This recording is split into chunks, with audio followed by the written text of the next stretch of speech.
Episode 4 OG 90 Day Fiance has aired. We gotta talk about it, so I hope you guys finished the episode. I watched it early on streaming. If you didn't, it just ended. So hopefully you got some time to grab some drinks and meet us back here. Hey Karen. Hey Leanne. What's up everybody? Hopefully you guys had some time to grab something to drink and meet us here. We can get into this episode 4. We met someone new tonight, so we're gonna get into that. Hi Cali girl. I see Dee Dee. Hello, hello. And Dee Dee's here just waiting on Kara to arrive. Retired with Dolls. Hi, Retired with Dolls. How are you? Dee Dee, I accepted you. There you are. I was like, what's up with that? Hey. Hey, how are you doing? I'm good. How are you? Oh, Kara's here too. So episode 4, we met another new couple, Piggy and Monkey.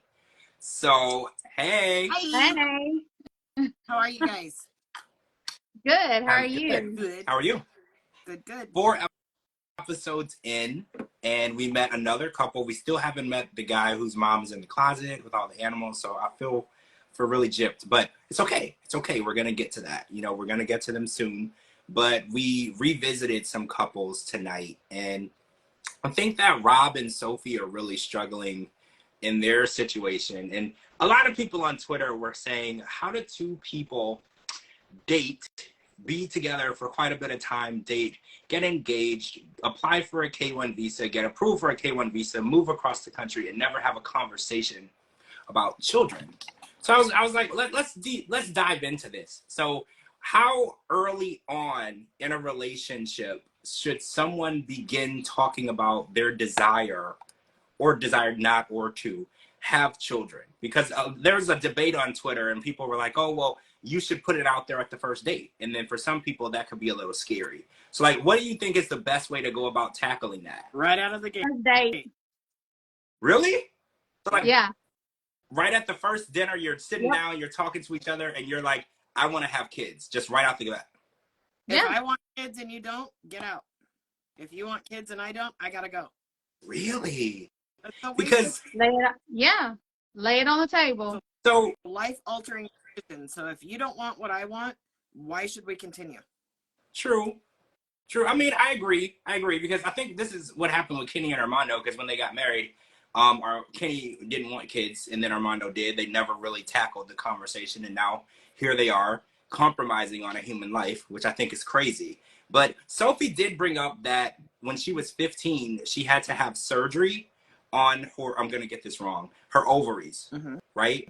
Yeah. There was a cyst. Okay, so she had to have that removed, which could have been deadly. She said if they would not have removed it, it could have been deadly.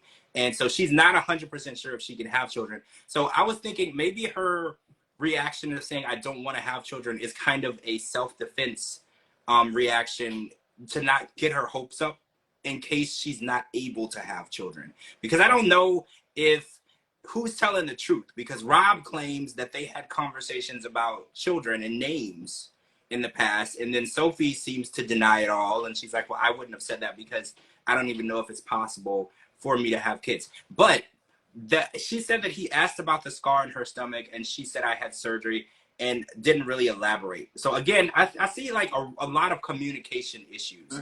So like if you had a major surgery that I think affects your ability to do something like reproduce, or that could shorten your lifespan, anything serious, I think, is that something you should also disclose right away? Yeah. Yeah. But also I feel like she was never told that it 100% stopped her from having kids, but it could affect it. Right. But the second, I mean, if she didn't disclose it right out of the gate, she should have disclosed it as soon as you seen the scar. Yeah. Yeah. You agree, Dee Dee? You think that that's something that she should have known right out of the bat? Yeah.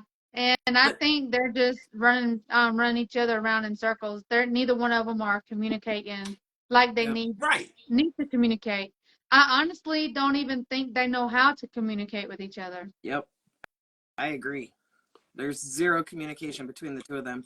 Can we talk about Rob's triggered behavior? Like the way he acts triggered and then he walks around like a baby and pouts and he like has temper tantrums. Like I noticed it more tonight. I mean, we kind of noticed it a little bit when she brought up him virtual cheating and he kind of got triggered and he started having a tantrum. But then we really saw it tonight. He gets up, he runs away, he throws his hands in the air, he's mad, his arms are folded, he's pissed off, and it's like, is that the type of behavior that any woman is looking to deal with when trying to have a serious conversation with her fiance? Because I was like, No. I can't imagine that women are like, oh yeah, I'm definitely into this guy who anytime he hears something he doesn't like, he throws a big ass temper tantrum and he's pissy at me and he wants to go outside and throw a hoodie on and be in his feelings. Like, I don't understand why he doesn't focus that energy on having an open conversation with Sophie instead of just being pissed off, because nothing gets resolved being pissed off. He just wants to be angry and mad and get his way. And it's like having, if they would have had open communication from the beginning, none of this would have happened. She never would have came here. Like, honestly, she never would have came here because he's already said he couldn't walk down the aisle knowing that he wouldn't be able to have children. Also, I don't want to come across as harsh, but shouldn't he be more focused on getting indoor plumbing than having children? Yeah. That really got me, because I was like, so wait, your whole world is going to end if you don't have kids. But if you had a kid, okay, it's not potty trained right away. But when it is it also going to use the bathroom outside? Right? Like, I was just like, I don't want to be harsh. You know, I don't want to be that guy to be Captain Obvious. But I was like, let's work on focusing on bigger apartment, more than one room, indoor plumbing, and then the children conversation can come when it's time. Like, at this point, there's so many other priorities that Rob needs to be 195% focused on. Children isn't even in his peripheral. It's not on the radar. It's like, if we're on Earth, it's on like Mars. Like, it's so far off into the future. Like, he has so much shit that he needs to work on. Other than that, because I was like, bringing a human being into what's going on right now would be so wrong and toxic. No offense, right? I know everybody goes through things. I know this might just be a struggling time for him, but the way that he focused so much energy, I was like, I just need to see him focus that energy on getting a steady job, right? Like, just one steady job to help create a better situation for Sophie. Maybe Sophie would be more open to talking about having kids if they had indoor plumbing. You know, if they had a place that didn't have insects and things crawling around, if they had more than one room. Because I was watching them argue and I was like, they're in one room. You know how when you're arguing with someone and you just want to go in another room and close the door? She didn't have that luxury because they're like smashed up in the same room like sardines. Like, imagine, like, I need my space. You go in one room, close the door and be mad. I'll go in another room, close the door and be mad, and we can come talk to each other when we're ready. They don't even have that luxury. No, but also, aside from needing to bathe your child in the bathtub, needing to potty train your child in a toilet, for that entire 9 months, you pee every 30 seconds. So by the time she pees and gets back, she's got to go back and pee again. So yeah, exactly. So how far? I mean, and then depending on how far the apartment is, she may have to turn around and go right back before she makes it back to the apartment. I don't know. The whole time that he was like, I can't move forward until I know, and I was like, that's so far in the future right now. Like, honestly, that's so far. And so even Sophie should have said it. Like, look, that's a conversation we can have when we're ready and in that place. We are not close. Like, technically, y'all shouldn't have a dog, like, at the moment, okay? Like, let's just be real. Y'all shouldn't even have a dog. It's like having that child conversation is, like, way far in the future, depending on how much work you put in, you know? Like, being ready to bring another human. I don't think anyone is ever ready to bring another human being in the world, but you can take steps in preparation. Like, I don't think anybody's ever ready. I think when you have that child, things happen that you didn't plan for.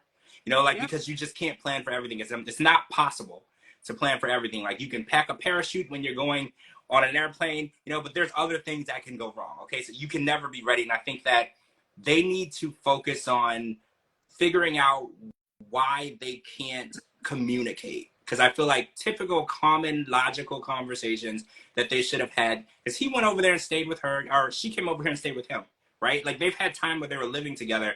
That's a perfect time, laying in bed, looking at the ceiling, talk about stuff. Yeah.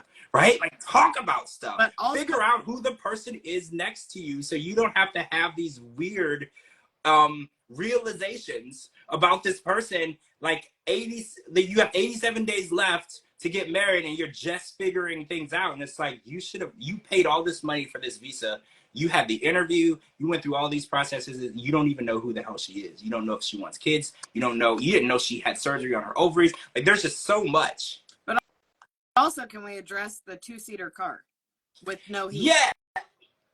Okay. Yes. Car, where is the kid gonna go? You have 2 seats. You just gonna prop the back open with your stick and toss it in the trunk?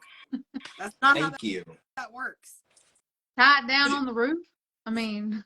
Hey, Donna. Robert, I mean, there was just so much, and I didn't want to be that person, but I was just like, you are not in any way, shape. Hey, Miss Donna.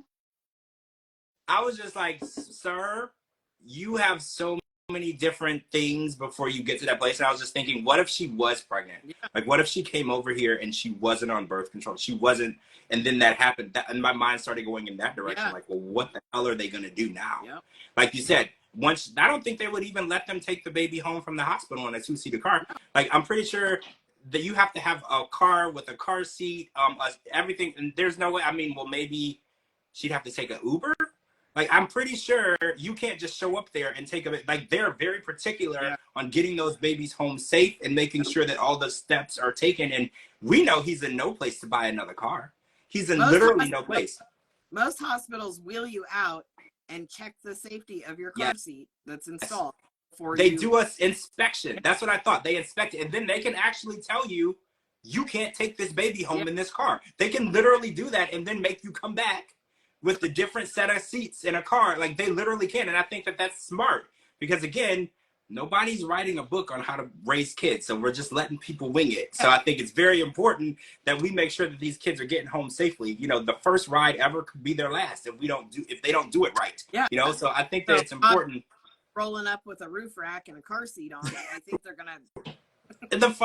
The funny part is the fact that this is a rule means that somebody tried it. Yeah. That's what's crazy, right? Because there's no such thing as laws or rules until somebody tried it. Yep. So that means that somebody literally came there with a pickup truck and tried to put the baby in the flatbed. And it's happened because that's why they do inspections. And it's like, you want to believe that we're better than that as a human race, but we're not. People have tried things, and now there are laws backing it, so they can't try it anymore. That's and I think Rob would be one of those people. He would try it. He would pull up in his little 2-seater and be like, oh, the baby's fine. We're just going to sit it right here on the gear shift. Yep. The baby's fine. We only have like a 45-minute drive on the freeway. Totally safe. Everything's good. Yep. And then the hospital will be like, sir, go home. Come back here with a decent vehicle and a car seat. Otherwise, this baby is going to go somewhere else. You know, like that's not going to happen. But or either not even have a car seat. Just tell her to hold the baby and buckle down with the baby. Yeah. I mean, that's how ignorant he is. He's going to have to keep the baby warm because there's no freaking heat in the car. So exactly. Which means, is there heat in the apartment? Right. Is there air conditioning in the apartment? Well, that was a question I had. Why was it cold in California? It gets really cold in California at nighttime. For really? Real, it does. Yes. Oh, okay. Yes. I didn't know. I mean, I didn't know. Not Oregon cold, but it gets cold. Oh, okay. Because she was like, "Do you have heat?" And I was like, "You don't need heat in California, do you?" Like, I didn't think that was a thing. Yeah, it gets really cold. I mean, it gets like in the 40s, 50s at nighttime. Yeah, or the times that I've been there. I'll put it that way. Like during the day, it was beautiful, 80s, 90s, and then as soon as the sun started going down, it would get down into the 40s. Yep, we literally, last time I went to Disneyland, we literally carried separate bags that had our coats in it, even though we were in shorts and tank tops in the day. That's crazy. I know. I didn't know. I didn't. I mean, where I am, it's just hot all the time, daytime, nighttime, morning time. Well, it was 9 degrees here this morning, so 9? It's freaking cold here. It is God. That's crazy. It was 88 degrees today. So, okay, so let's talk about Jasmine and Gino. So she's a week into being in, what's the word? Transitioning into Michigan. And Gino and Jasmine weren't speaking. So I know, retire with dogs is like 9 what? She means degrees. I know, right? It did warm up to 35. So oh, wow. A whopping 35. Frozen. Above freezing. Yes. Gotta love it. Yes. So Jasmine's a week into her life in Michigan, and her and Gino weren't talking because we know that she purchased butt implants with the $4,000 of Gino's money, $2,000 of her money, and then I think $2,000 of it is Dane's money, which Gino still does not know. So let's talk about the fact that 10,000. I'm still trying to math. Wait, it was 10,000 total. That's what she said. 10,000. So where did the rest of it come from? $4,000 was the dress money, and then $4,000 was whatever she had. She said she used some savings. Then $2,000 was Dane's money. I'm assuming, because we know that $4,000 came from Gino and $2,000 came from Dane, so that would only leave $4,000, right? Okay, so yeah, I think we got it. So it might have been from one of her other sugar daddies. Yes. Well, yeah, she claims it came from her savings, but we don't know how accurate that is. We don't. I mean, name for a man. Yeah. I mean, that's a way to put it. You know, if you want to write it off, tax write-off, it's your savings. So, how about the apology? She gave an apology to Gino, saying that she was sorry, even though she didn't give him the full story. The backhanded apology is what she did. Yes, and Gino was very surprised because he's like, Jasmine doesn't apologize to me often. It worked exactly how she wanted to. Yeah. He was off, and then he was sorry. But why was he sorry? Because she cried and she apologized, and it's news, so I'm sorry. I don't see what. Can you imagine someone lying to you, spending all of your money, and then you apologize to them? Can you imagine what world this is? While you're sitting there holding a huge fat secret yourself, lecturing him about not holding secrets.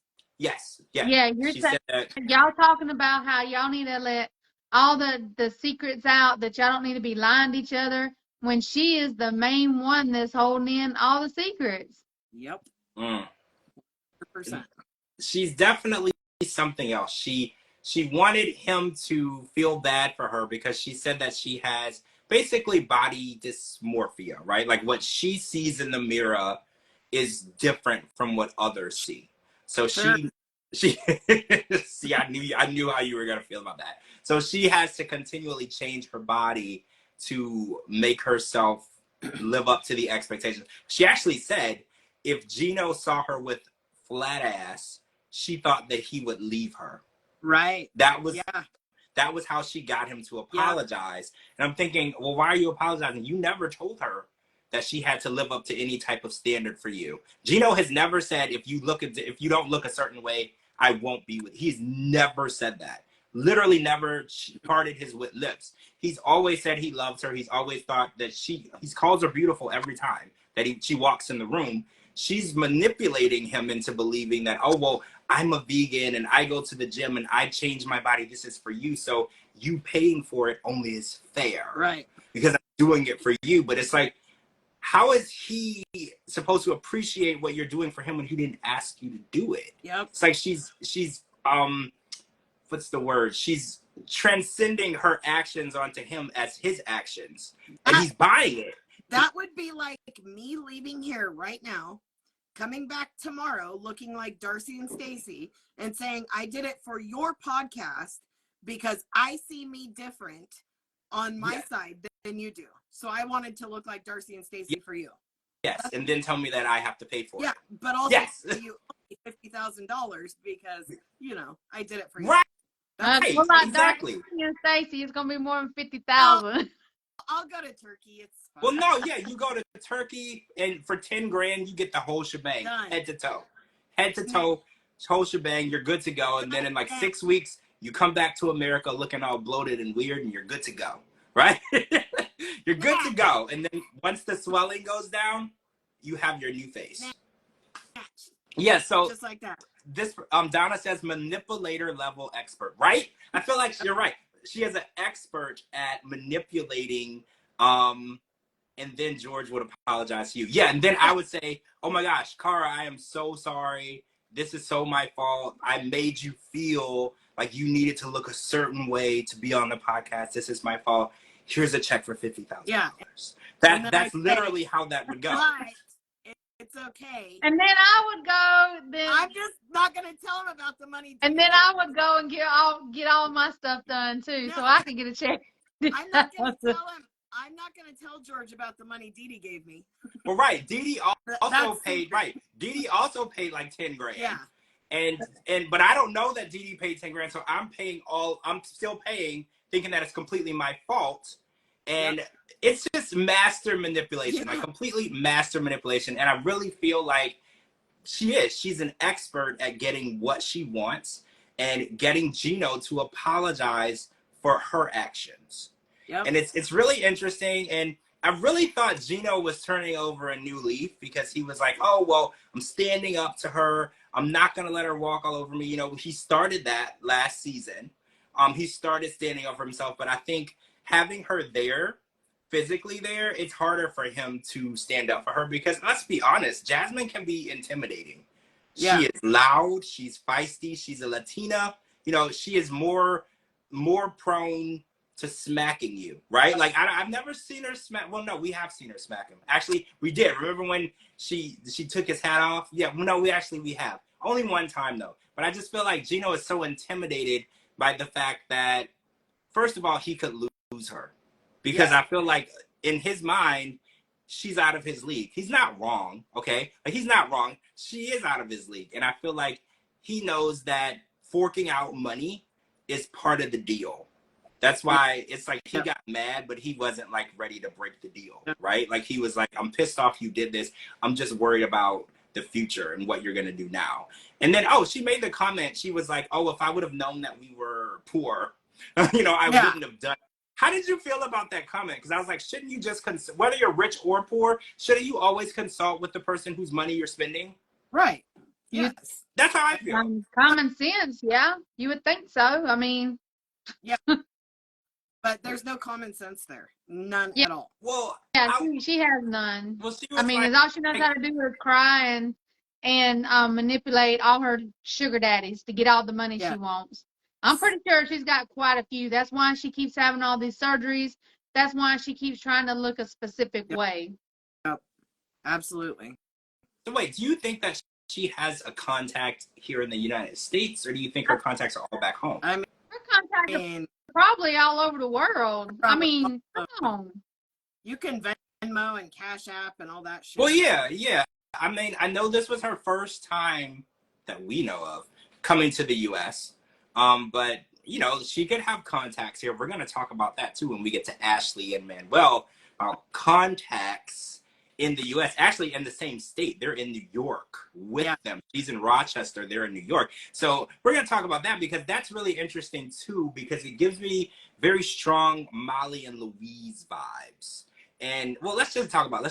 So Ashley and her sister were having a conversation in the park. First of all, they were in the park. They didn't bring a blanket. They're just laying in the grass like little kids.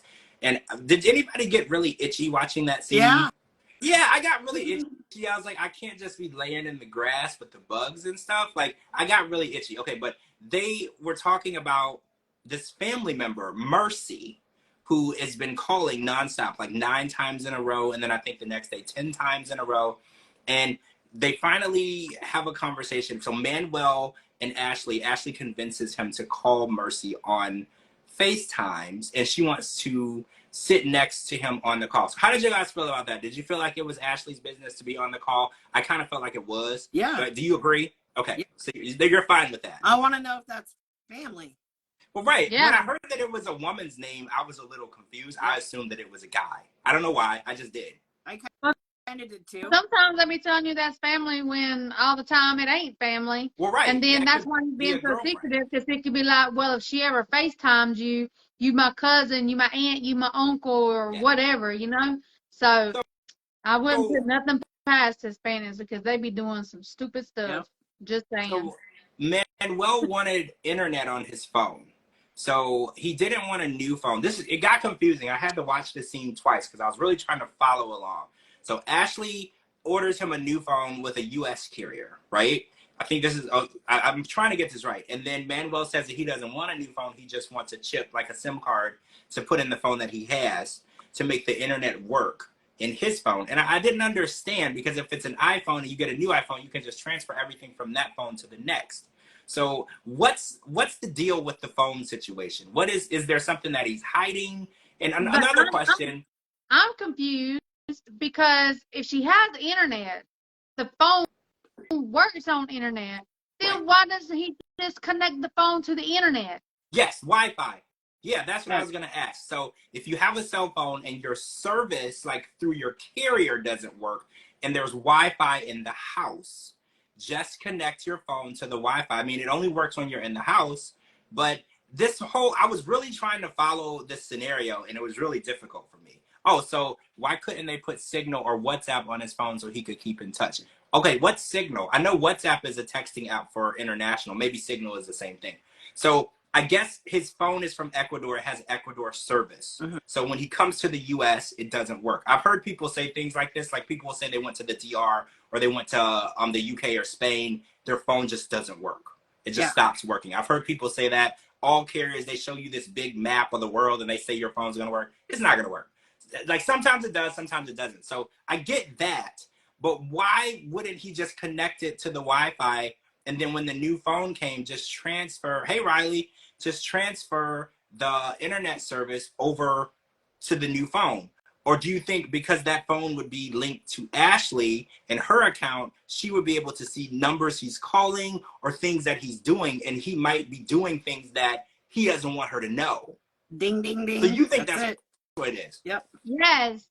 100%. Yes, but still it doesn't, I mean, hook your phone up to the Wi-Fi unless he's so scared that just by using her Wi-Fi, she can get into his phone. Yep. That's not how Wi-Fi works. Nope, but that's what he's thinking. No. And then if she says she's smart, well, apparently she's not smart, because all she would have to do is say, well, here's here's my Wi-Fi information. Hook your phone up to my Wi-Fi. Yep. Saying. Yeah, I felt like the whole situation, it was just weird to me. I didn't understand it because I was like, I don't understand. You don't need to order a new phone. You just go to, like, I don't know, Verizon, Sprint, T-Mobile, whoever the hell you have, and you go get a SIM card. You put that in the phone, and you activate your service through a U.S. carrier. And then you can even probably bring your number with you. I don't know why you would want a number from Ecuador here, but like you could if you wanted to. Like that's still an option, and you would still have your phone with service here. But it seemed like he had such a weird vibe about how to go about it. Like he was hiding something. Like he didn't want her to know like what he had going on his phone, who he was talking to. And I don't know if he knows how the internet works, but nothing on the internet is anonymous. Like any website that you're on or whatever you're doing, people can find out. Okay? Like if you think that you're doing something on your phone and nobody knows you're doing it but you, there's like a long laundry list of people who know. Your internet service provider, your cell phone provider, the app you're using is probably copying your location and whatever you're doing. Like there's like a laundry list. And then if you're doing something shady, the FBI knows what you're doing. You know, there's all of these people who can figure out what you're doing. So maybe in his mind, he thinks that he can keep everything a secret if he uses his phone and not something that he got from the US. I don't know. It was really confusing. I was really trying to follow why this was such a big deal, and everything led back to Louise. I was like, I just feel like he's hiding something. And then when we talked to his family, and Mercy said that he has a very large, grande family in New York, it's raising a lot of red flags because she didn't know this woman. She didn't know anything about his family. I feel like that's something that you would bring up. Yeah. Like, hey, you live in Rochester, New York. I have a large family in New York. Like, I feel like that's something you would bring up. Like, when I meet people and they're like, if I'm in the airport and I'm talking to someone, they're like, oh, I'm from Louisiana. I'm like, whoa, like most of my family lives in Louisiana. What part of Louisiana? Like, that's something that you bring up. So if you're marrying somebody and then on top of it, he's keeping it a secret that he's marrying her, which makes it even more questionable. Like, and he just saying that his conversations are private. Well, no, they're not. if you're marrying me, if you're in a relationship with me, we're engaged, we're fixing to get married. Your conversations are not private. The only time they're private is if I walk out the room. Yep. But I need to know what you saying, who you talking to. I need a DNA because you know what I'm saying. Are y'all really family? I mean, well, what's good in Ashley's favor is she is fully fluent in Spanish. No, she's not. No, she's not. No, she got pissed off and yelled at him in English again. She is not fluent in Spanish. She's speaking Spanglish.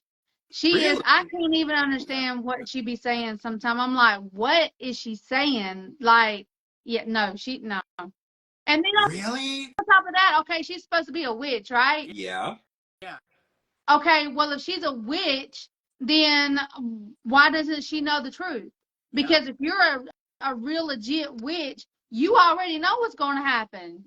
You already know what's going on. Yeah.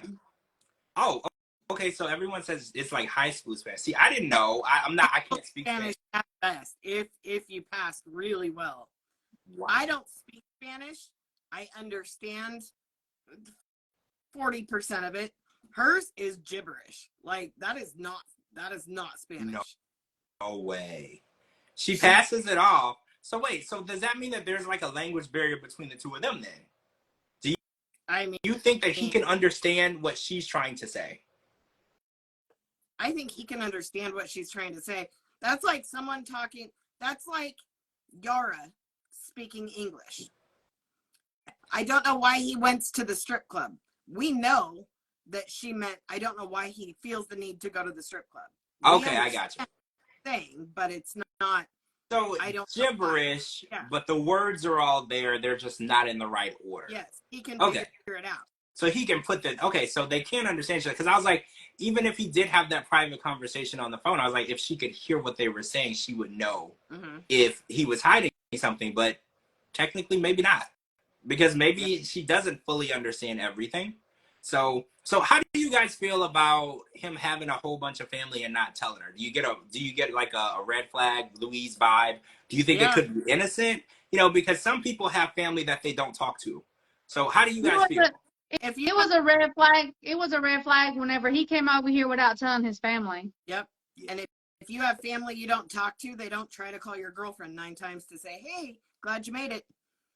Yeah, they talk. Yeah, that's what I was gonna say. They talk. Because to call 10 times in a row and she's like, well, I haven't talked to him, I'm really worried, makes me feel like they were talking every day. Yep. And when he when he got here, the conversation stopped. It means that they were planning something, right? Like, you get to America, you reach out to me, what we planned is going to take place. She loses contact with him. She starts calling frantically. Yep. Like there's an issue. And it really raises a lot of red flags for me. And, you know, we saw this happen with Louise. He came over, he moved into Molly's house, made it seem like that was what they wanted. And then the second he could jump ship, he moved in with his family and never turned back. So it's a very common, hey, quick question. Where was Louise from? What country? Ooh, good question. Dominican Republic. Was it the DR? Okay, it was the DR. Yeah. I can't remember. And on top of that, they got married and Molly had to keep it a secret. He didn't even want nobody to know they were married. See, that is very, very similar to what we see here because they're going to be getting married. He's over there. He's over here, and he doesn't want anyone to know. His family doesn't know. His mom doesn't know.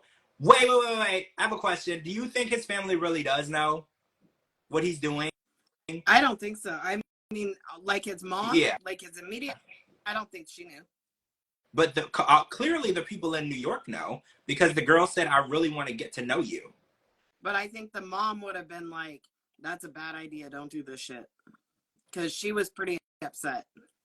But this is going to benefit everybody in the long run. The more people you get over to the U.S., the more people who can send money back where the value of them. But if he's being so secretive about everything, I mean, you know, he said himself that he didn't even want to say anything to his mom because he didn't want his mom to worry. Yeah. So what I'm thinking is he's wanting to marry Ashley, but as soon as that green card hits, he's out because he's gone. Do you think that he's gonna come over here and abandon his family in Ecuador? No. No. No. No. No. He's going to No. send him money because she's going to be responsible for him. So he's gonna come over here, he's gonna work, and he's gonna do everything, and he's gonna be taken care of by her. So there's probably a place for him to work and a place for him to live already set. Yep. When he gets his they're just waiting papers on the and green card. everything, He's got to get married. Yeah. So that's probably what New York is. There's a job there. There's a house. There's a place for him to go. Like the plan is already set. But I feel like he's keeping the plan a secret, obviously, until everything is in place. He needs to be married. The visa needs to be activated and in process for his green card. So I feel like that's where the secretiveness is coming from. He's just being really obvious. Yeah. Everything is so obvious. It's obvious that he's hiding something and he's being weird, right? Yeah. Yeah. I mean, that's why he says that all of his conversations are private with his family. It's none of her business. That's a red flag. Like the red flags were hitting me like baseball bats today, like on the show. Like all the red flags were just there. It's like, y'all have to see this. It's like knocking me unconscious. They're so blatant. Yep. Like, yes, TJ, he does have kids, 2 teenagers. And we haven't heard any talk of what's going to happen with them. Are they going to come to the United States? Are they going to stay in the DR? There is no talk of that. And I find that really interesting because Jasmine has made it a very big priority of talking about what's going to happen with her kids and her sister kid. Like, she's made it very, very obvious that they need to come here. That is part of the deal. And it's weird. Manuel gets over here. They're not having any conversation of, when I get my green card approved, I need you to sponsor my children so they can. No communication on it whatsoever. That's weird, right? But going back to Jasmine and Gino, I'm getting this vibe that, I'm glad you brought that up, George, because I'm getting this vibe that she's just putting up with Gino as long as she needs to, just to be able to get her green card and get her family over here. Because that's all she keeps talking about is getting her family over here. Not once has she talked about making a life with Gino. Not once is she talking about being stable with him. She's only talking about bringing her family over here. And I think that's another reason why she hasn't wanted to let go of Dane. And I think me and you, Carl, we're on the same page. We think Dane is her sister's dad. Yep. 100%. That's why she can't let go of Dane, and that's why Dane keeps giving her money. It's child support. That's interesting. She spent his child support on her ass. Because that's not fair. Shouldn't the sister be supported? Like, that's not fair. Did you catch what she said? It was a loan that turned into a gift. That's not how that works. No. A loan. I'm pretty sure he banged her head up against the headboard. So. Yep. Just saying. I don't disagree. Like, I'm trying to find anything to directly dispute that, and I'm not finding. Jasmine is using Gino. Jasmine is using Gino. She's putting up with him as much as she can because she wants to get her family over here. That's all she keeps talking about. She couldn't no longer depend on Dane because Dane doesn't want to live in the United States. Right. Dane wants to be in Panama. He's he's very wealthy doing what he's doing right now. Exactly. Yeah. So she's having to put her interest somewhere else. And why wouldn't she want to put her interest in Gino? Because she knows that she is out of Gino's league. Yeah. So she knows she's got Gino so whipped. She knows how to talk to him, when to say it, how to say it, and to make him feel guilty about it. When the whole time it's her fault. Yep. That's interesting. I agree completely. I do too. And you know what else is interesting? She said that she wanted to rearrange the house, redo the house. So it struck me as interesting because he lives in like a townhome. Yeah. Which is nice. But used to live in a house. He did used to live in a house as far as I remembered. It was a house. But and his ex-wife painted it something weird. Yeah. But it's still painted something weird by his ex-wife, and it's a townhouse now? I guess or maybe he had more than one house. I don't know, but I remember it being a house. But what struck me as odd is she wants to bring her 2 kids and her sister and they're all going to live there. And she didn't say, hey, we should get a bigger place. Yeah. That struck me as interesting because I was like, well, where is everyone going to go? The first thing she did was like, let's get new furniture, let's get a new bed, let's get new everything. And it's interesting because if she's bringing over her whole family, they would need a bigger place. And she has no issue saying, give me. So I was like, well, why would they, focus any money on this place? It's not big enough for the family. So it also makes me wonder, there's no long-term goal of her family staying in Gino's house. Yeah. Right? That's not a long-term goal. It's only a 2-bedroom house. So how is all of her family gonna fit in there? It's not possible because she's got 2 kids and a sister. They can't all sleep in one room. Yep. So it's interesting that she was like, oh, let's get new everything. And I was like, well, she should have took the Sophie approach and was like, hey, we need a bigger place. Don't waste any more money on this. Let's just upgrade so where we have enough room for everyone so we can build a life. But like you said, maybe she's not looking to build a life in that particular house. Once they get here, they're going to do something else because we know there is no prenup. Yep. We know. So she's getting, I think you looked it up. What is the rule in Michigan? I can't remember. I believe it's 50-50. 50-50, right. So she's going to get half of what he's got in the bank regardless, right? Yep. So maybe the goal is to get them here, get their citizenship and their sponsorship done, and then she'll pop out and move into her own place. Yep. And she'll start her life with her family on her own. It's just, it's really interesting. Well, 2 kids, 1 sister child. 2 kids, 1 sister child. So we don't, but this theory with Dane, it just makes a lot of sense because if he's an ex and he won't go away and he's funding things and they're meeting for dinner and every time they have a fight, I'm going to go bang this person. But it's just, it's adding up. That's a baby daddy. Yep. Because that's what baby daddies do. They and how the conversations they have too. Like she tells him everything that goes on between her and Gino. Yep. I mean, she even tells him that Gino sucks in bed. Yep. Like, just saying. Yep. Well, we'll see. Because I know they got married because she's still here. Yeah. Because this was like in March when she got here. It's about to be September. So they got married because they would have had to send her back. So we know they got married. So we have to see what the deal is and how this worked out and if her kids are here. Because I kind of saw a video of her and her son here. Did you guys see that too? I saw a video of her and her son here. I didn't see her sister child or the daughter. But I most definitely saw a reel that she posted of her and her son in Michigan.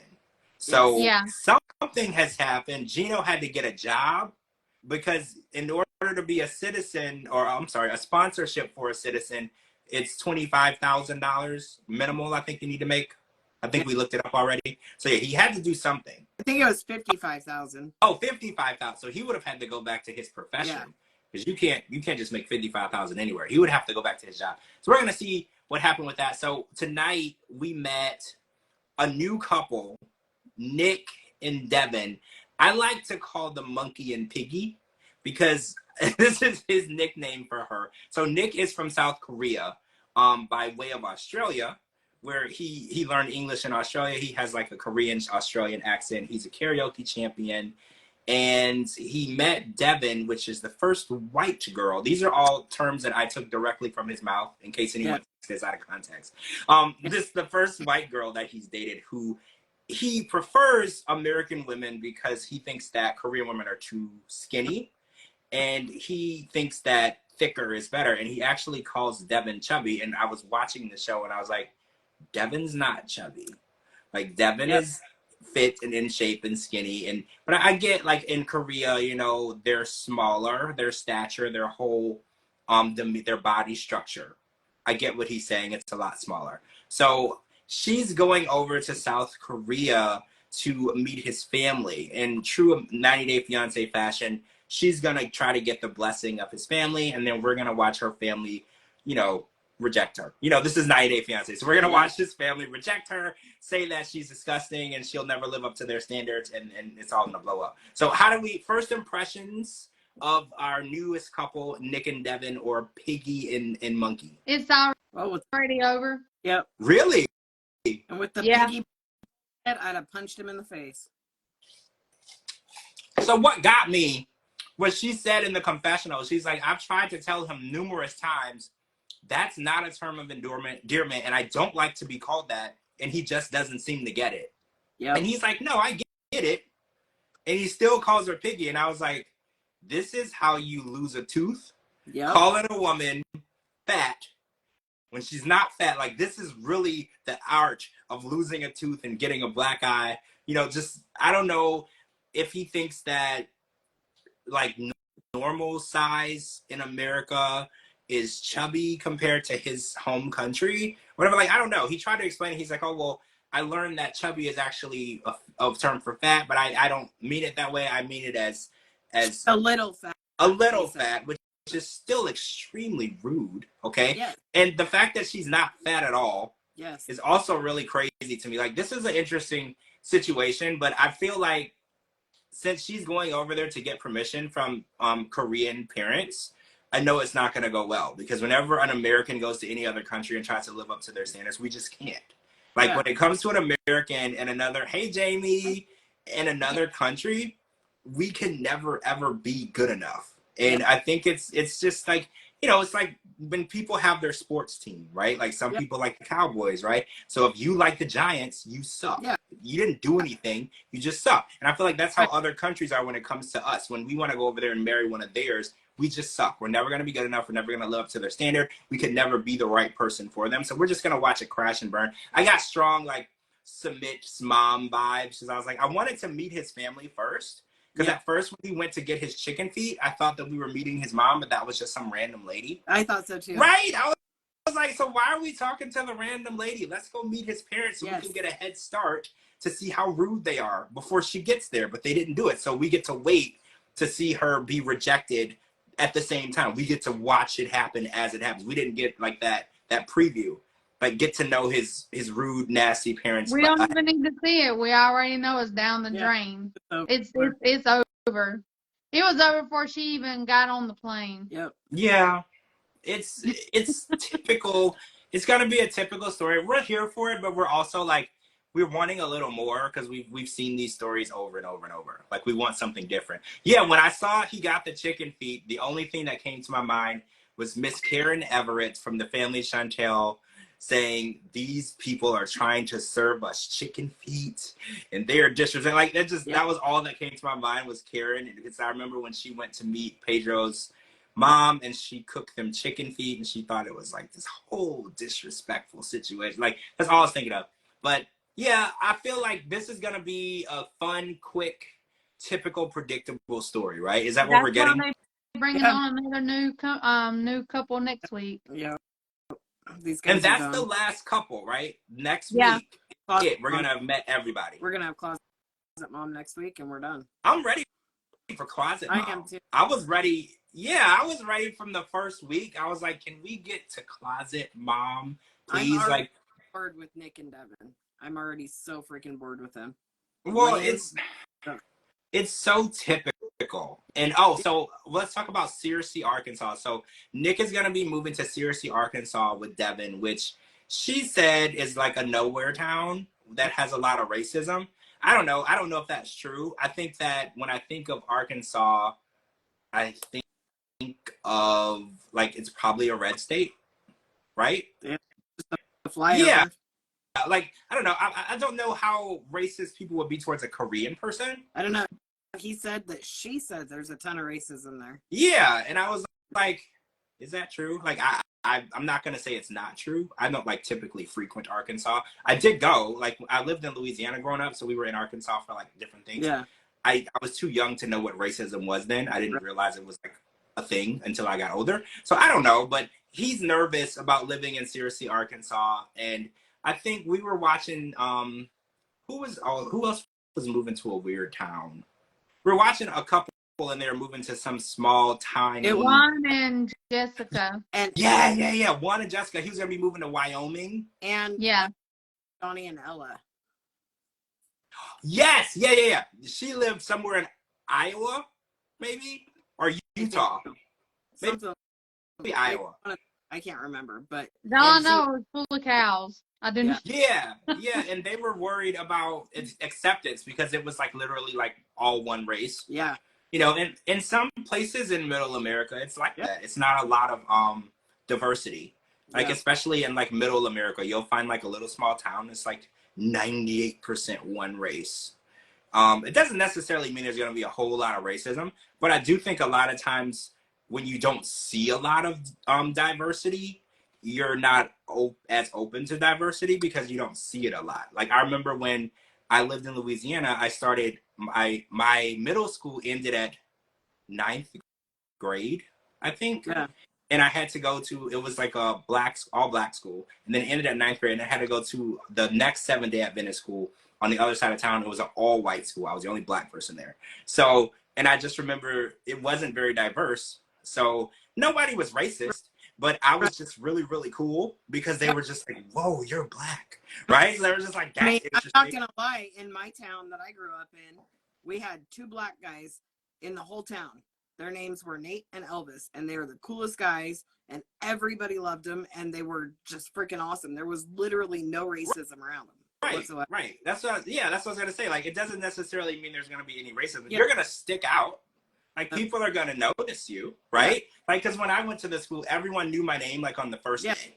Like, everyone. And I was, like, we had, like, this common area where there was, like, a couch so you could sit in between, like, classes. You could sit, and I would go sit there, and the girls would just come and, like, put their finger in my hair. They're like, I've never touched a black person's hair. And I'm just like, don't touch me, though. That's weird. Yeah. But, like, no racism. Like, everyone was totally fine. They were just, like, psyched to see like a different person, you know. They were like, we just don't see that around here, you know. So I'm hoping that things will be fine if it goes that far, if he even makes it to CRC. I don't think he will. I don't think so either. I think his parents are gonna tell him that he needs to marry a Korean girl and end it at that, right? I feel like that's the direction we're going. So he's worried about racism, but he's bringing his very white girlfriend to his very Korean parents, right? And then he's like, I hope things are good. And she's like, I'm nervous. He's like, yeah, me too. Yeah. And I'm like, yeah, way to make her feel comfortable, right? He's like, yeah, I'm nervous too. He's like, you should be. You know, this isn't going to be easy for either of us. Like, he wasn't very reassuring at all. He was like, let's hope this goes right, okay? Like, geez.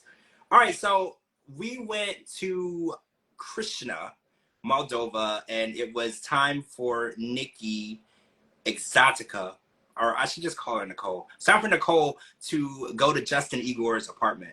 And I just gotta say, Justin Igor's apartment was like top tier in comparison to Rob's apartment, right? Like top tier. Like I wasn't like, whoa, this guy lives in the Taj Mahal, but it was very nice. He even used the money that Nikki sent him on redoing the bathroom and really redid the bathroom, which I thought was great. And then I used my mind and I was like, well, if his end goal is to leave Moldova, why would you redo the bathroom? Yeah. You would take the money towards the move. And then I realized he has no interest in moving to the United States at all. Like, I was like, wait, use your brain, George. He took the money that she sent and redid the bathroom in an apartment that he clearly owns, because you can't redo a bathroom in a rental. So his end goal is to continue milking Nikki for money and not ever leaving Krishna. And I realized it. And then I was like, holy shit, Nikki doesn't even realize that she's being used, and she's been being used for almost, like, not the whole 17 years, but like for most of it, right? Like, I feel like he was 19. Well, she posted on her story today that she was 20. Hold on, let me get this right. She was 30, he was 20. She posted on her story today. She posted a picture of her driver's license. Okay, so right now she's 47. Right, and I think it said that she was born in 76. He's 36. That's right. So take 17 years away from 36. That's 19. Right. And so he was 19. Unless he has a birthday like within the next month or two, right? Well, either way, let's say he's 20. Yeah. She's literally throwing in his face, I did my makeup 19 years or 17 years ago. So what? He was a child. He didn't know. And he didn't know you were trans then. I'm so pissed off at this couple. I can't even. So, this is such a waste of TV. He said that their relationship isn't built on a physical foundation. So Obviously. what does that mean? Because I was trying to understand that statement. What does that mean? It's only built on friendship? financial because she takes care of him. He has no interest in her whatsoever. He only wants her wallet. That's what I thought it meant. Because I was like, that would define a friendship where one person is financially supporting the other. Yeah. Not a relationship. And then every time she asked him to do anything intimate wise, he has an excuse, and he's like, oh well, hey, but she's been there for 5 minutes. Yeah, that's true. That's true. We turned the tables. Let's say we turned the tables, and this was any man in the 90-day franchise, any man on the planet Earth that's going, you need to make love to me, you need to have sex with me, or I'm leaving. We'd be like, this guy's got to go. Actually, we did. That's actually what Rob did to Sophie after her 23-hour journey. Yep. Because she said she wanted to lay in the bed and go to sleep. She was jet lagged and tired. And Rob was like, we needed to be intimate. And she was just like, I could have went either way. Yes. Like, and he did that. Nikki literally gave him an ultimatum in the park. He's doing this nice, you guys got up, you spent 47 hours getting your face on or whatever the hell you're doing. Wants to go play a game in the park. That's nice. Play the freaking game. You realize you're stupid, but you still put the puzzle together. Okay, great. Okay, moving on. So then now it's like, okay, I built your stupid little log cabin house thing that you wanted me to do. Showed you I have a brain. Now it's time to have sex. You need to climb on me within 48 hours or I'm out of here. That's bullshit. No, I agree. It's something that should happen organically. Yep. That's what chemistry is. Scheduling it isn't chemistry. So her saying that within 48 hours you need to become sexually attracted to me, I think it's bullshit.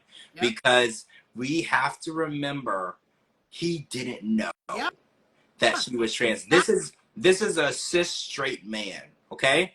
There's no curiosity in him. Yep. He's never went out looking to be with a trans woman. So I think she's expecting a lot. Yeah, he is not attracted to her at all. But not at all. From I the think he found out she used to be a man, all attraction went out the window. You're right. I think before he was aware. An ultimatum. Of course, he's gonna have sex with you within 48 hours because you're his meal ticket. Yep. Duh. Yeah, allowance. Yeah, exactly. His allowance, his what you call it, plastic surgery, his upkeep of his face, whatever he has done. Of course. But forcing intimacy isn't intimacy. Yeah. And I think that she's. And then want him to lick her face? Yeah. I mean, what is he, a dog? I mean, why would you want somebody to lick your face? That's disgusting. But I did. First of all, you look like a cartoon character. Yeah, he. Do you think when he says these things, he's really trying to be funny, or he really just doesn't realize he's being rude? That was one of my biggest questions. I don't think he realizes. Oh, okay. Because I was like, I don't know if he's under the impression he's funny, or he doesn't realize that it's rude. She sets him up. She gives him two answers. Do you think I look like this beautiful princess, or do you think I'm like, whatever? So he's like, okay, I got two options. I'm going to go with the latter one. Yeah. Okay, wrong answer, but he doesn't know. He's like, she's just giving me a couple. Yeah, you're right. She's setting herself up, giving him multiple choice, one being the right answer, one being the wrong answer, and you hoping that he chooses the one you like. Yep. You are setting yourself up. Just ask him to answer the question and let him come up with the choices. Yep. You know, like, I do think that. Oh, yeah, somebody said, I spit out my tea when she said, let's play hide the hot dog. I did, too. I was like, Lord, horn dog lady. Like, geez. Yeah. She is really aggressive towards getting this man in bed. Yes. And like you said, vice versa, tables turn, we would cancel this person. Yes. But for some reason, we let this double standard happen as long as the woman is the one asking or pressuring. Like, we automatically cancel any man for pressuring a woman to do anything, right? Like, without consent and we will cancel that man forever. But for some reason, I want to say Nikki Exotica should be canceled off my TV for good. Done deal. Really? Really? You think that this is... I'm so over it. I am so over it. So do you think that Justin is going to give in during the 48 hours? That was my biggest question. Yeah, I mean, he's got to keep getting that free money. He still needs to get all that plastic surgery. He still has to, drive that BMW around. He still needs to pay his rent and stuff. Yeah. But he's got to wine and dine all these girls he's dating, because we all know that he's dating other women. Well, yeah, he's hiding the hot dog with somebody. Yeah. Right? Like, we know that this dude isn't just sitting around for 9-10 months at a time waiting for Nikki to come see him and then not being intimate with her. Yep. Like, let's just be realistic as logical people. He's doing it with somebody. Do it at the airport when she arrived. So. Oh yeah. If this was a couple that was sexually attracted to each other, it would have happened on the way home. Like, I don't know if y'all watch Love After Lockup, but they can't even get home from the jail. Yep. It's in the backseat of the car in the woods. Yep. Right? Like, we know also, that Justin is... I have to talk about her earrings. Who the hell wears whole ass doll heads? I didn't notice. I got it. I took a picture. Show me the picture. Show me the picture. I need to see this. Oh, and I want to bring up doll head. So we know that... Holy crap. That has to be heavy. Yeah. What the hell is that? Wow. Okay. So, we have to talk about the 3 hours too, but I want to talk about what we know, that this money train is going to end, because we know what's going on in her life right now. And I wonder when Justin Igor figured out that the money train ended. Because while she was there in Moldova, obviously everything was fine. She was still sending him money. He was getting his allowance. Everything was fine. When do you think reality set in? Because we know what's going on current, but apparently they started filming this season 1.5 years ago. So there was like a lapse between. So I'm wondering, because clearly they're not together, because Justin Igor is still in Moldova and she's in New Jersey. So I wonder if the correlation between their relationship ending and her money problems starting, if that's a coincidence that that's when their relationship ended. That's what I was wondering. Could be.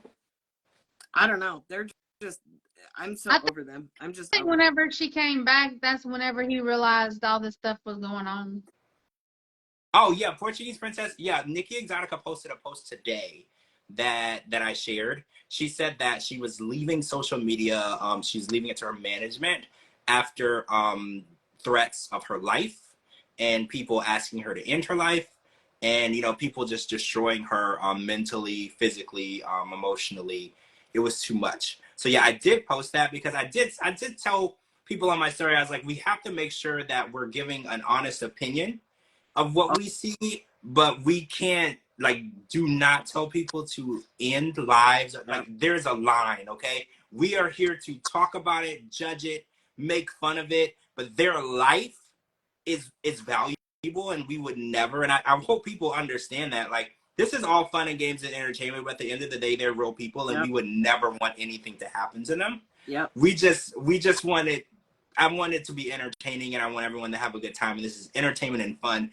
But the people who are out there saying terrible, terrible things to Nikki and other people, I think Rob has been getting a lot too. Like he mentioned on his story, people have just been destroying him.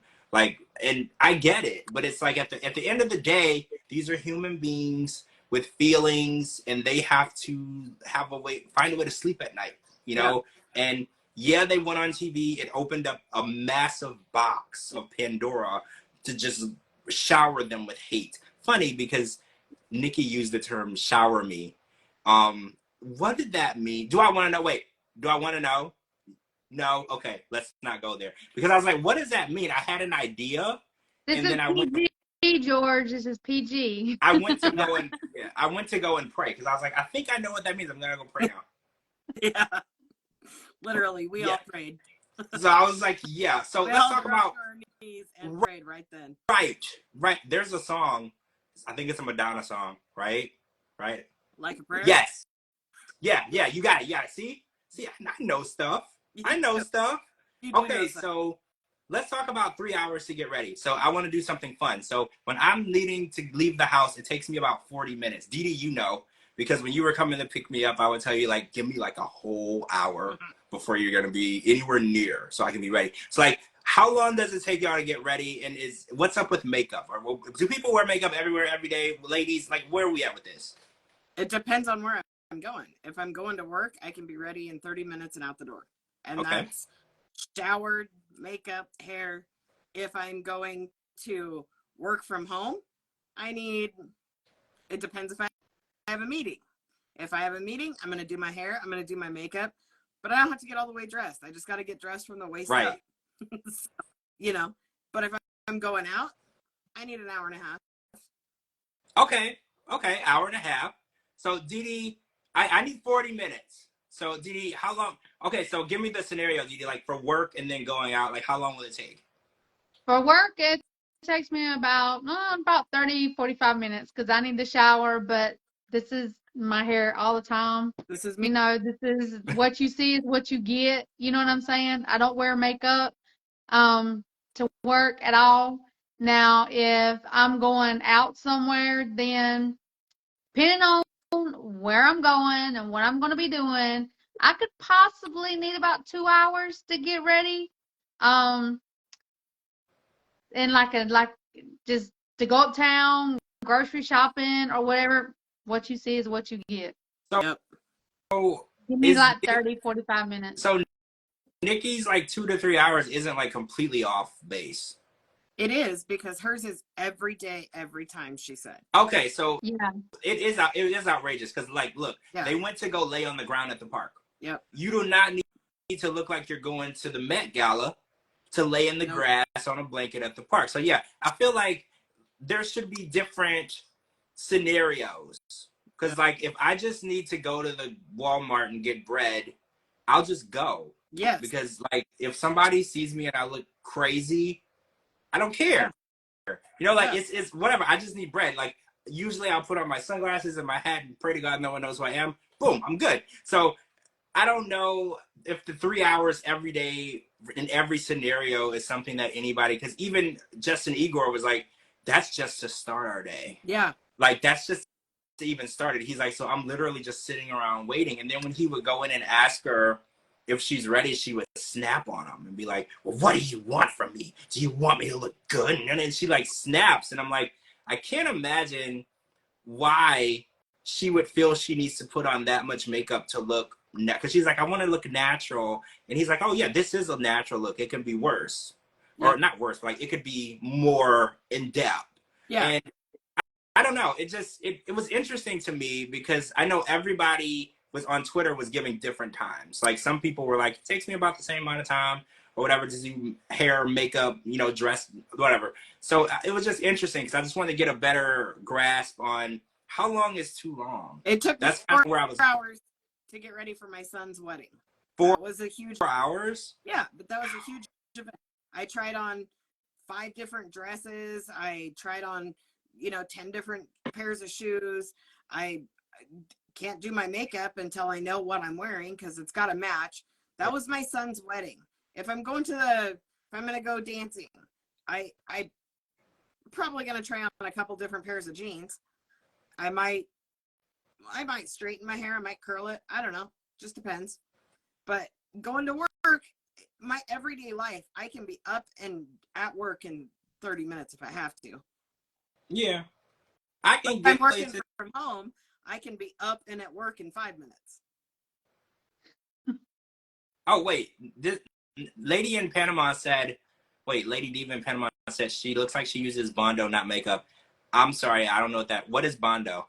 It's what you do if you wrecked your car and you couldn't afford to take it to the repair shop, you could Bondo the shit out of it and make it look kind of pretty for now. Oh, so it's like a patch, like a Band-Aid, if you will. Whoa. Okay. I don't know. Like, what did you guys think? Because when she left the house, did you see like 2 or 3 hours worth of face? No. No. That's what I was wondering, because I was like, 3 hours, you should like look like a completely different person, right? Yeah. Like you. Heck yeah.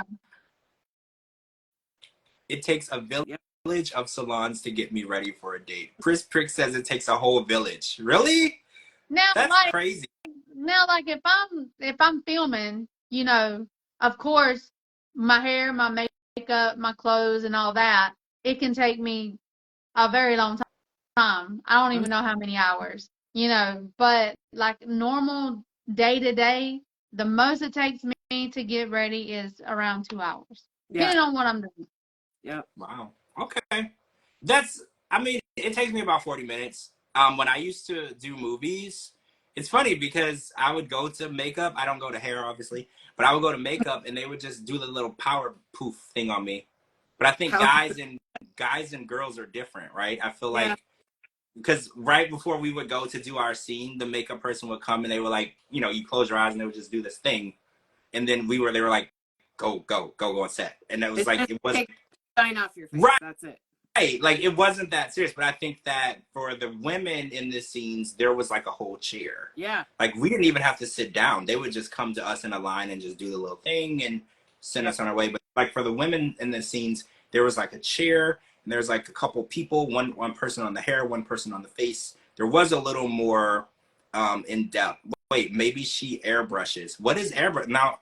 Y'all, I don't know what any of this means. What is an airbrush? She don't even airbrush. That I don't even know what she be doing. She's not even airbrushing. It's not airbrush. Oh, okay. No. Okay. I didn't airbrush. there's a lot of different things I didn't know about with makeup. Because Yeah. I didn't know about, well, apparently that Bondo, people say, is basically cement. It's literally like a putty that hardens. So you have it down right here. You put your Bondo in it, you flatten it out, and then it hardens, and you sand it down, and you repaint it. On your face? No, on your car. Oh, guys, you have to break things down for me, please. I don't understand. So I was like, I said if you wrecked your car and you couldn't afford to get it fixed, you could Bondo it. And somebody said that's what her face looks like, is that it's full of Bondo, not makeup. Oh, this so I'm whole thing was what Bondo is. Okay, this whole thing was a joke that went over my head. Now I understand. Because I was like, so wait, she puts cement on her face. How do you get it off? Okay, let's move forward from that. So, airbrushing looks more natural. Oh, so airbrushing would look more like... She ain't airbrushing. I don't know what she doing, but she ain't airbrushing. It's not. So, the 48 hours is what Justin Igor has to work with. And we're going to find out if he gives in. You guys think he will? Because like we were talking about, he doesn't know that the money train is about to be over. Yep. So he thinks that the allowance will still be there. The money when he needs is there. Because she said it. She said it on this episode. She's like, when I need you physically, you don't want to. But when you need me financially, I'm just there. Yep. And I was like, see, this is your red flag. This is it smacking you across the face. He's using you. Yep. And I mean, I don't know how much we're blaming him, like, though. Because, again, they broke up. He left the U.S. He went back after he found out what was going on with her. And now they restarted something. And I kind of feel like her reaching out to him and restarting something should have never happened. Yep. Because his intentions, she should have known that his intentions were different. Because if he wouldn't have went through with it the first time and then waited years and then said, let's try it again. And then once that began, you start sending him money. Yeah. That should have been a red flag in itself. Because she never said that she was supporting him financially before, right? Yep. Or did she? Like, I don't remember her saying that she was sending him an allowance or anything until the second time around. But the friend did. The friend said that she was paying for everything. Oh, both times. Yeah. Oh. And she corrected her friend at first and was like, whatever she says, blah, blah, blah, is not right. No.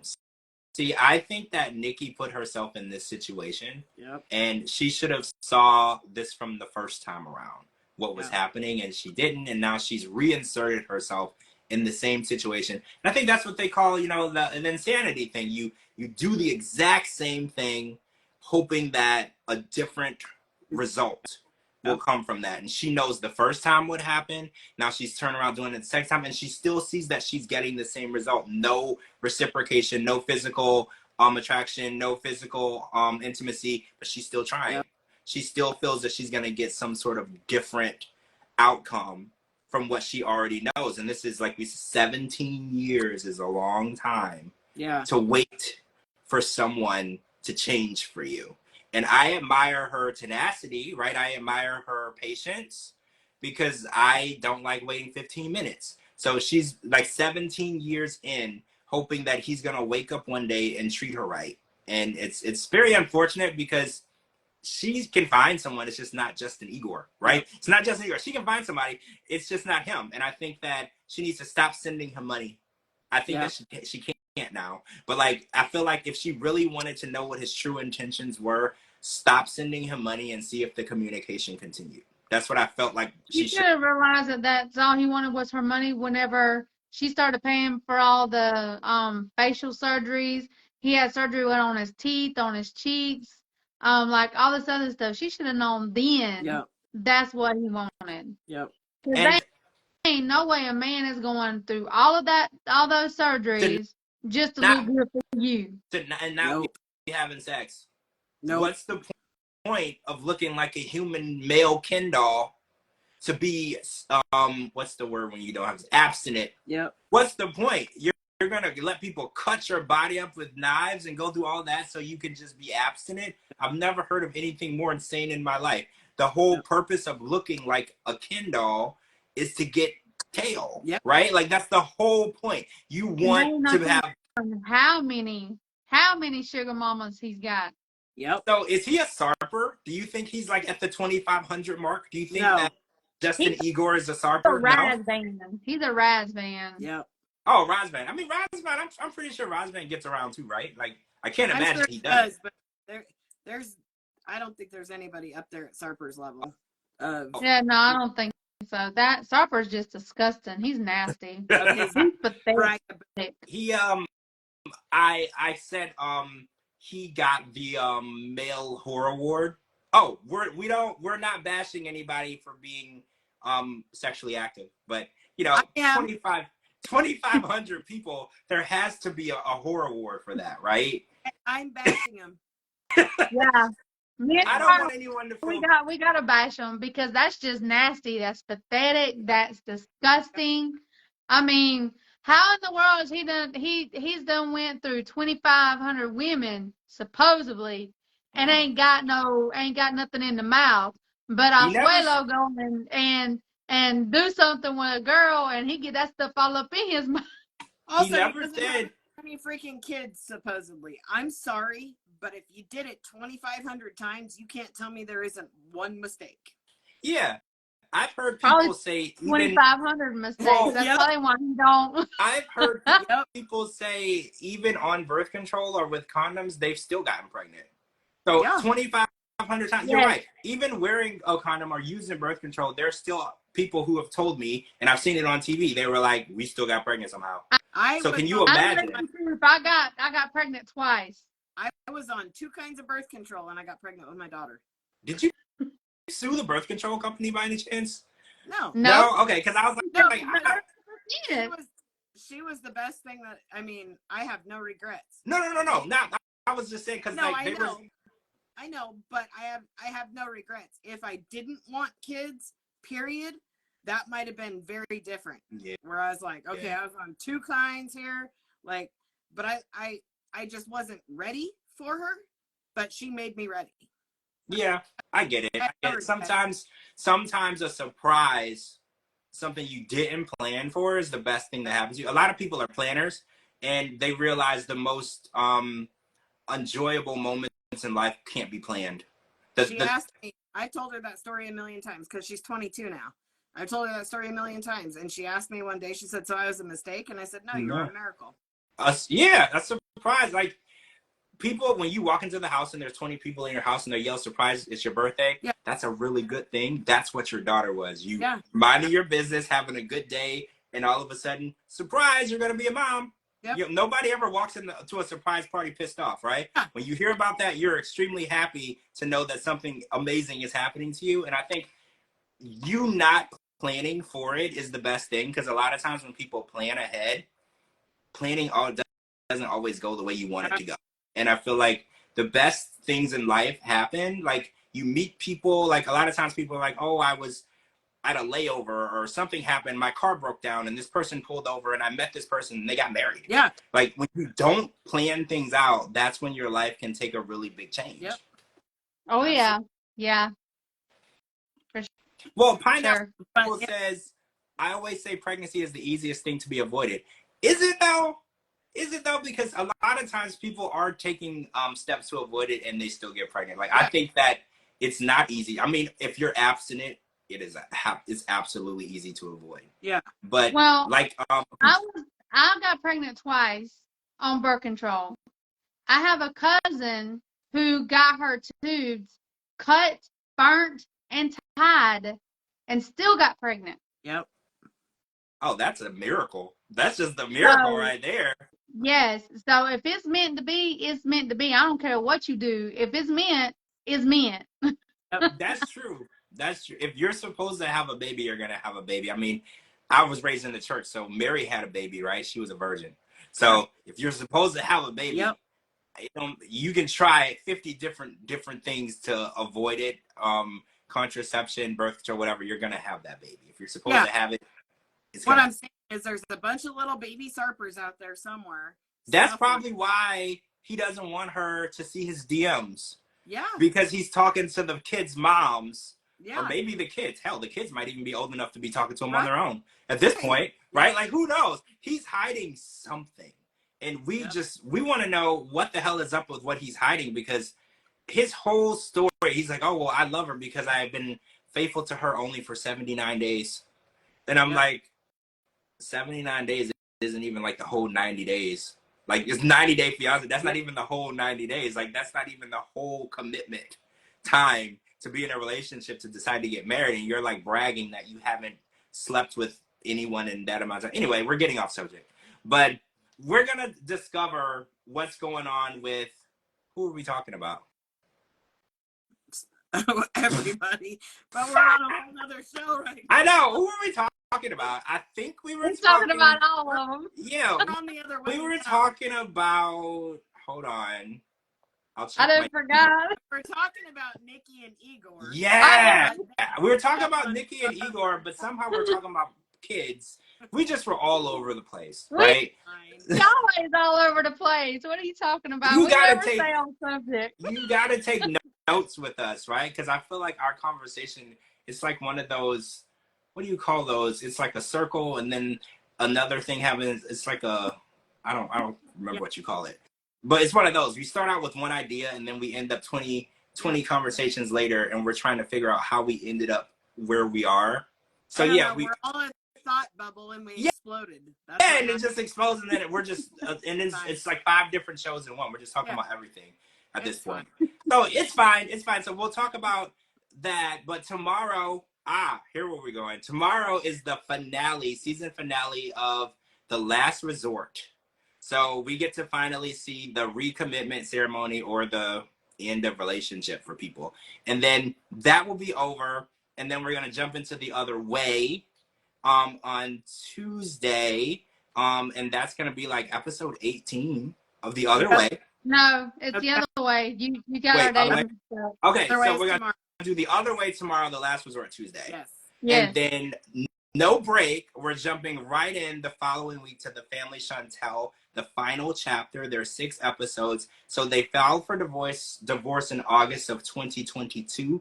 The divorce is final, but now we get to see the details of the divorce, because we know in the beginning, Chantel alleged that Pedro stole about $250,000 from her bank account as he left her. So before anything was done, before they were even divorced, she said that he went and withdrew like $200 and something thousand. So we're going to get a more in-depth of their divorce proceedings and what actually happened, who got what, which I'm kind of interested in because there was a whole bunch of money to divide. So I was really interested in seeing how this was going to work, because Chantel swore up and down all that money was hers. And Pedro swore it was half his. So the judge...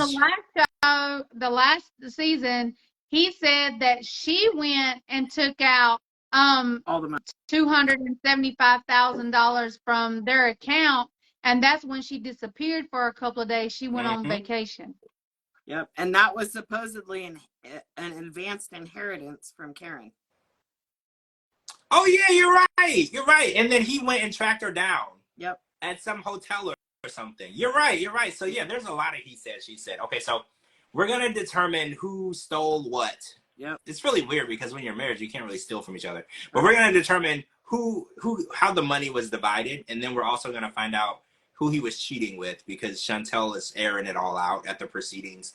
He was cheating. I think we have an idea of who it was, but I think that there's more than one person. Yeah. So I know at least 4 people that I think it is. So. Oh, wow.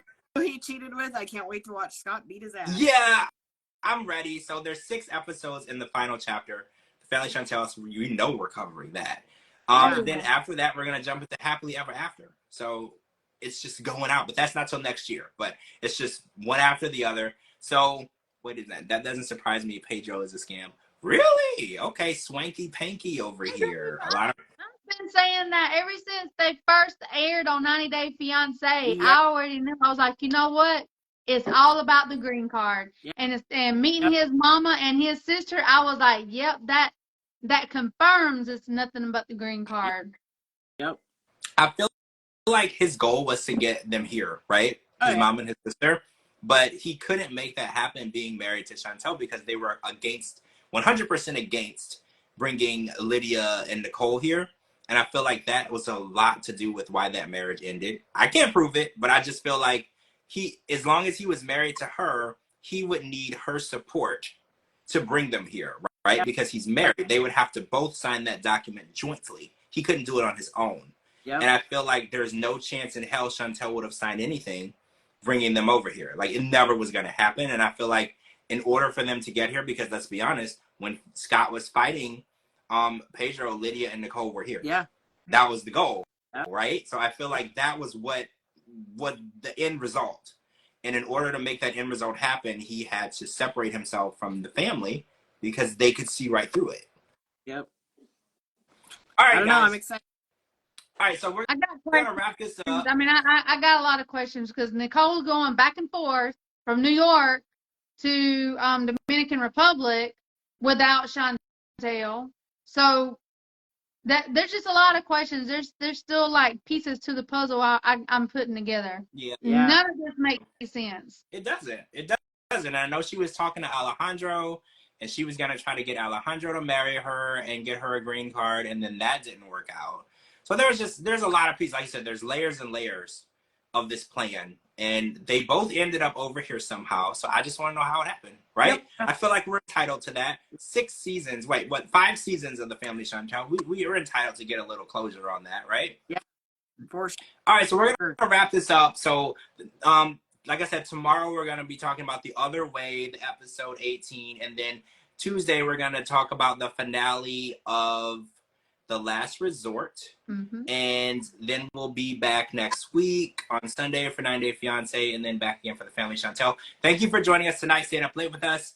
Please follow my co-hosts, Cara and Dee Dee. They're tagged in this video. Follow me on all social media platforms at George Mossey, georgemossey.com. Anywhere you get your podcast, type in The George Mossey Show. This comment says Nicole has been wearing braces for 5 years. Okay, so she did get them taken out. I'm going to just leave that. All right, guys. Thank you for joining us, and we'll talk to you guys tomorrow night. Bye. Bye. Bye.